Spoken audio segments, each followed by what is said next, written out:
आपल्या विचारांचीच माणसं, आपल्या ऐकणारी माणसं आणि धर्म वाचवणारी माणसं सत्तेत यावं. कारण आमची देश देव संस्कृती जी आहे, आमची गायी वाचवणारी आम्हाला पाहिजे आहेत. कत्तलखाना उघडणारी आम्हाला नको आहेत. गाय आमच्या संस्कृतीचे मूल केंद्रबिंदू आहे.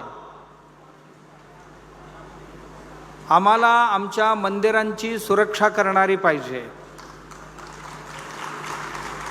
आम्हाला आमच्या सण उत्सवांची संरक्षण करणारी मंडळी पाहिजे आहे.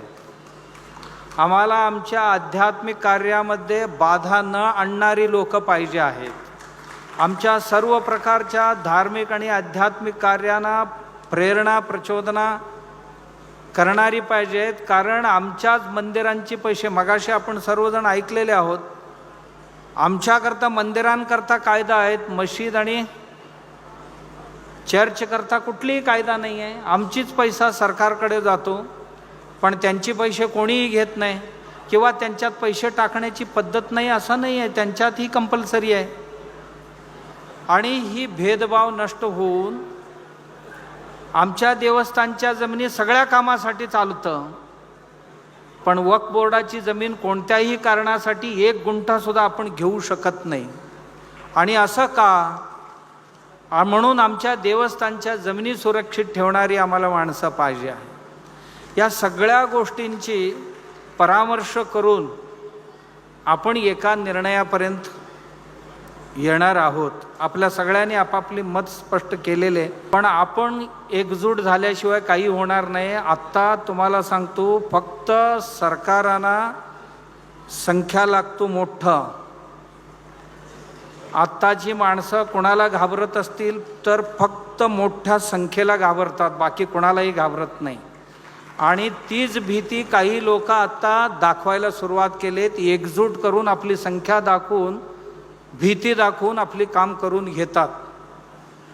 मग आम्ही काय त्यात काय कमी पडणार आहोत का? संख्येच्या दृष्टीने त्यांच्या बाप आहोत ना, आम्ही काय कमी आहोत थोडी. म्हणून आपणही एकदा आपल्या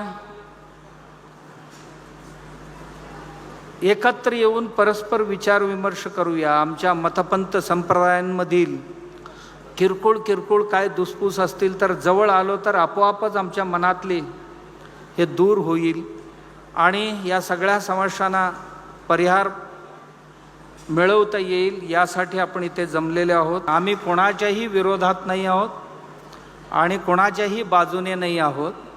आम्ही आमचा धर्म वाचवण्याकरता, आमची हिंदू समाज वाचवण्याकरता, हिंदू जीवन पद्धती वाचवण्याकरता जमलेले आहोत. एवढीच आपली मुख्य उद्देश आहे. आणि त्याच्याकरता आम्ही सांगितलं की ह्याच्याकरता जे कोणी आमच्याबरोबर आहेत त्यांच्याकरता आम्ही सर्वस्वही आपण त्याग करणार आहोत त्यांच्याकरता.